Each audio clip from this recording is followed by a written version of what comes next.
We can defeat the enemy, sing the new recruits to the Kachin Independence Army at their training ground on the sliver of land they still control. While freedom and democracy are being celebrated elsewhere in the country, theirs is one of several ethnic armies who've been fighting the Burmese army, off and on, for the last half-century. For the Kachin, the fighting is very much ongoing. Training has been cut from 3 to 2 months to get these men and women to the front, with real guns, in a hurry.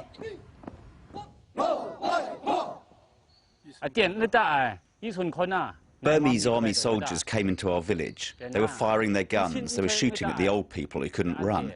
They raped 5 women, stole our livestock and set fire to our homes. I'm old, I'm 42, but that's why I joined up.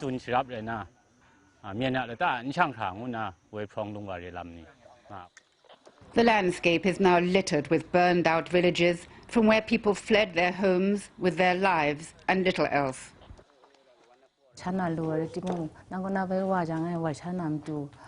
We don't have enough food. We left with nothing, and so my husband crept back to the village to get some rice. When he didn't return, I went back and found his body.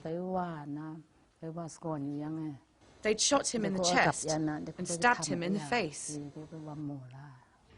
When they hear the Burmese army is on its way, they run. This man's wife had given birth just days earlier and couldn't keep up. The next day I went back to look for her and found that they'd killed her with a spear, entering through her ribcage on the left and all the way through to her arm on the right. I found our baby, barely alive, lying next to her mother. I just grabbed her and ran.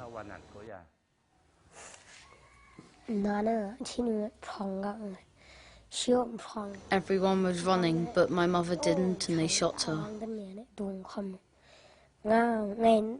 I went back and found her body.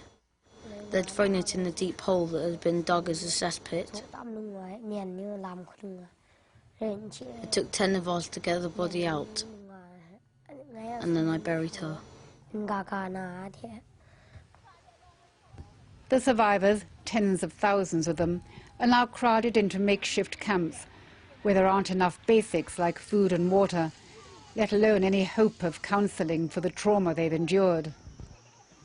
We've grown accustomed to hearing reports of brutality about the military dictatorship that's ruled Burma for 50 years.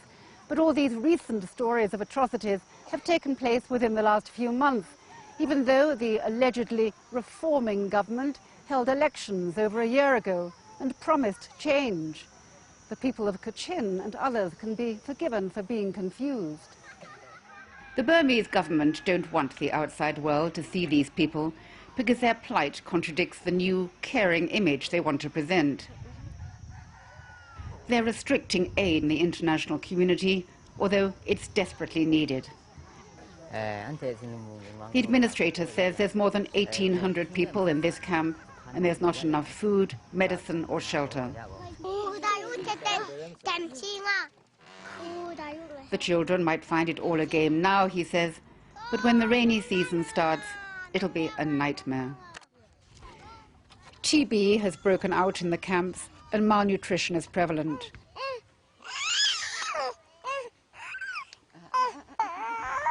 My son isn't recovering from his illness and he's not growing, says this mother, because I've got nothing to feed him with. Another mother with 4 children fears for her unborn child. The children say they're hungry all the time, and I am not getting the nutrition a pregnant woman needs. We long to return to our villages, but how can we? The Burmese hate the Kachin people, and their army will only attack us again.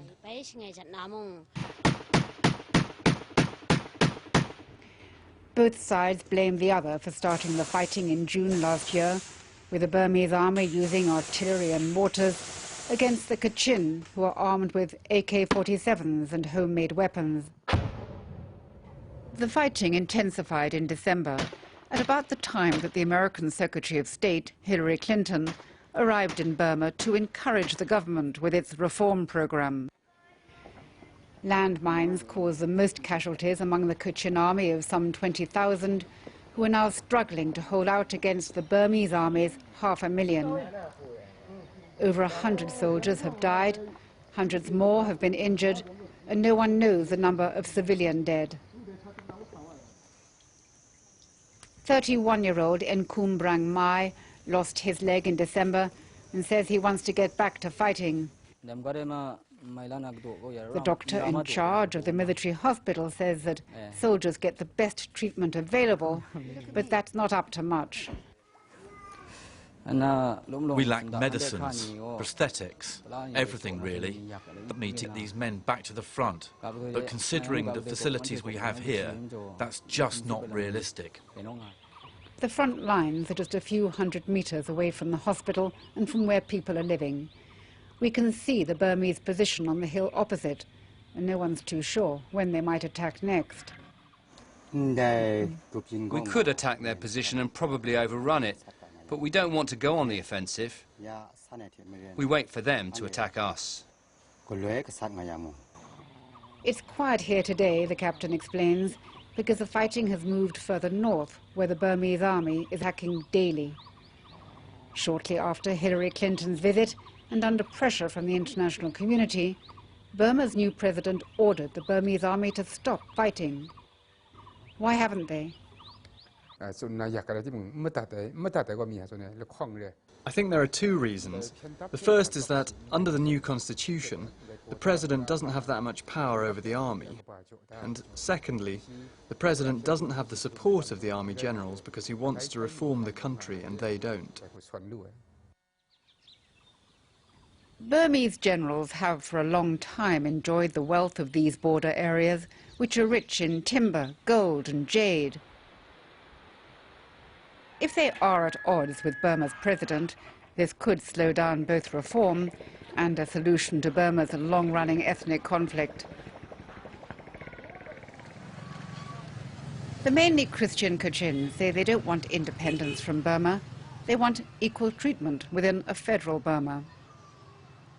Their political party was excluded from the elections in 2010, and the Burmese government have postponed by-elections in Kachin state, blaming security problems. What the Kachin want is equal rights. If they were to offer genuine democratic union, then this conflict could be solved. Ongoing peace talks between the Kachin and the Burmese government are taking place in China. The border between Kachin and China runs through the main town here, Liza, and China is weary of the ongoing war on its doorstep. But the delegates returning back through the border post after the latest round say they failed to get an agreement. Why? To get an agreement, the Burmese government is being asked to withdraw their troops. Politically, the government is making advances towards democracy. They've included the Burmese opposition under Aung San Suu Kyi, released political prisoners, and they say they want to reach an agreement with the ethnic groups. But there'll be no progress with the ethnic peoples if their troops keep advancing.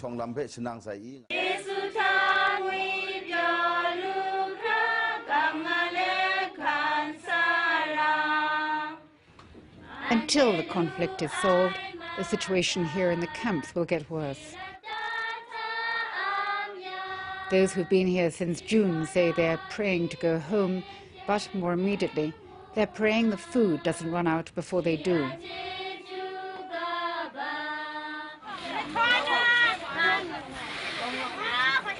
In this camp of 5,000, the ration is down to 1 cup of rice per day per child and 2 cups for an adult. Aid agencies who want to get in to help say they're struggling to get here. The British government has pledged £2 million in aid to help these people supplement their diet. And when the British Foreign Secretary William Hague was in Burma earlier this year, he said that sanctions shouldn't be lifted on the country until the Burmese government allow that aid to get here. But there's huge pressure from business interests in Europe and America for sanctions to be lifted on Burma. People here, hungry and homeless, on the edges of the country, fear they'll be forgotten among the calls for trade to be resumed with a country which is so rich in natural resources. As the Kachin army took us on patrol along a front line that stretches hundreds of miles through the jungle, the commander told me that they're grateful to the British, whose army they fought alongside during the Second World War, for giving them the model on which to build. But over the intimacy of a campfire at night, there's bitterness about their former military ally. The British shouldn't forget us in our time of need. When they needed us, we fought for them against the Japanese. We are now suffering horribly. Surely this is the time when they should help us.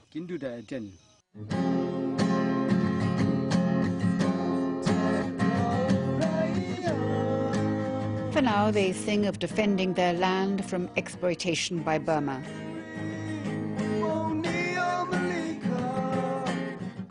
Knowing full well that they're running short of weapons, manpower and support. Sue Lloyd-Roberts. Well, that's all from Newsnight.